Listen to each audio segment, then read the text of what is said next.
चलिए इस लेक्चर में हम 11 से 20 तक और संविधान संशोधन 11वां 12वां 13वां से 20 तक के और पढ़ेंगे।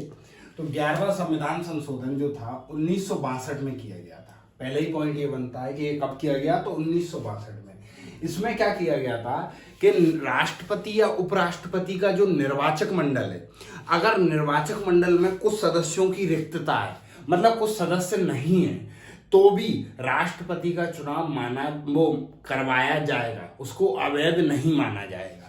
ये किया गया था 11वें संविधान संशोधन में। जब हम राष्ट्रपति का टॉपिक पढ़ेंगे तो वहां हम इस चीज को फिर डिस्कस करेंगे कि राष्ट्रपति का जो निर्वाचक मंडल है, उस निर्वाचक मंडल में अगर सदस्यों की रिक्तता है तो उसको अवैध नहीं माना जाएगा।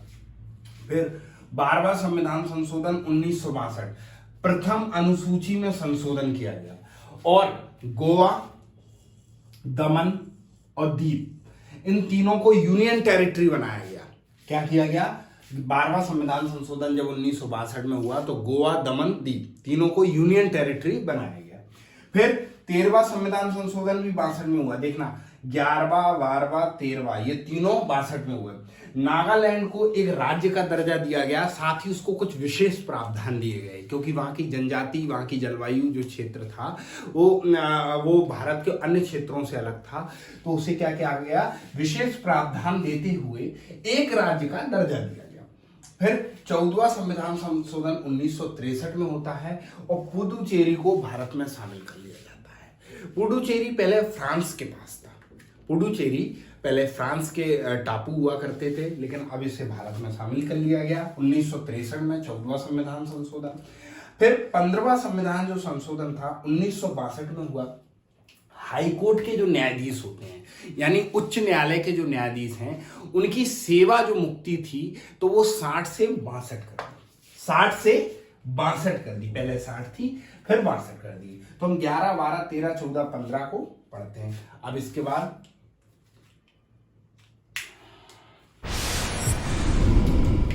तो संविधान संशोधन का अगला भाग है 16वां संविधान संशोधन 1963। 16वां संविधान संशोधन 1963 कहता है में क्या हुआ था, पहले तो मूल अधिकारों में कुछ जगह प्रतिबंध किया गया था। देखिए, मूल अधिकार जब बनाए गए थे तब ये कहा गया था बोलने का अधिकार, घूमने का अधिकार, तमाम ऐसी बातें, लेकिन समय के साथ जब उनका दुरुपयोग होता जा रहा था तो उनमें बार बार प्रतिबंध या परिवर्तन करना पड़ रहा था। क्यों? ताकि देश की एकता, अखंडता और संप्रभुता बनी रहे। मान लीजिए बोलने का अधिकार दिया, अब लोग भारत के विरोध में नारे लगा रहे हैं, पड़ोसी देश के सपोर्ट में नारे लगा रहे हैं, ठीक है।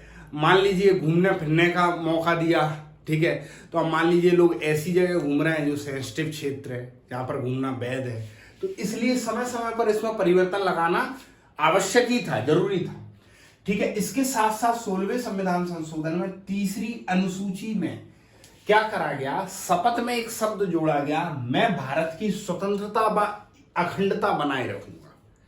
शपथ में 3री अनुसूची में शपथ है, आपको बताया था मैंने, ठीक है। पहली में आपका स्टेट राज्य से संबंधित है, दूसरी में वेतन है, तीसरी में शपथ है।